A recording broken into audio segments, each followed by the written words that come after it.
The Beaumont ISD Board of Trustees did not pass a measure Monday night laying off more than 100 teachers. It's good news for teachers, but the district's conservator says not for BISD's financial state. Especially with no one in charge, which appears to be the case. 12 News anchor Angel San Juan joining us with a look at what's next for BISD. Angel? It seems everything is on hold at BISD, awaiting the eventual state takeover. Administration officials are off the next 2 weeks, which is the norm during the first 2 weeks of July for the district. But these are not normal times for BISD. The district is in the midst of a financial emergency, and tonight, for the first time, several trustees are openly talking about throwing in the towel. This meeting Monday night could very well be the last one for Beaumont ISD's Board of Trustees. As far as anything I know is considered at this point, the commissioner will be taking over. The majority of the board has been fighting a state takeover for weeks now, but it appears they've reached their breaking point. Massive public pressure at board meetings has taken a toll. I thought it was a shame that those children were there chanting about something that that wasn't even going to be voted on because the adults hadn't paid attention to what was going to happen. It's really embarrassing that parents are teaching their kids yelling and just obnoxious. I mean, it was sickening. That's why 4 of the 6 trustees in attendance at Monday night's meeting passed on voting on a proposed list of layoffs, saving jobs, but possibly putting BISD's financial state in more jeopardy.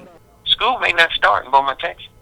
But with Texas Commissioner of Education Michael Williams set to replace this board with an appointed board of managers, most of these embattled trustees did not want the burden of cutting jobs.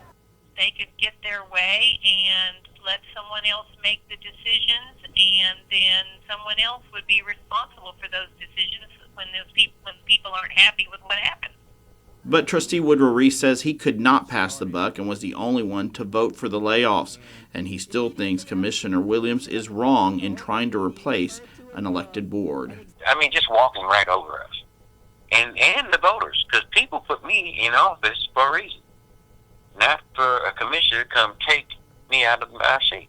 The trustees are going ahead with the record review next week, which is basically an appeal to the Texas Education Agency, but they don't expect it to go their way. And since Commissioner Williams is limiting the board's authority to spend on legal fees, their options appear to be gone. Even convicts get a right to appeal. But he took it in his hand and his authority to deny us appealing the decision that he made before. And bring it to the courts. He's denied us that.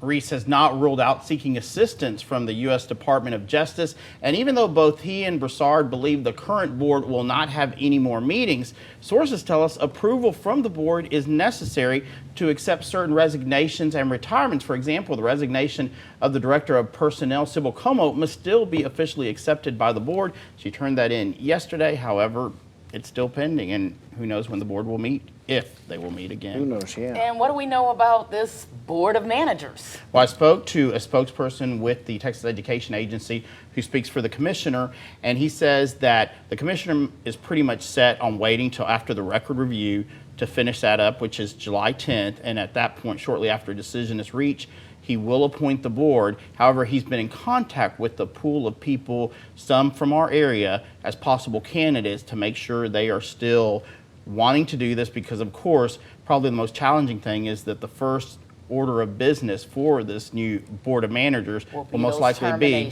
layoffs. Yeah. All right. Thank you very Angel. much.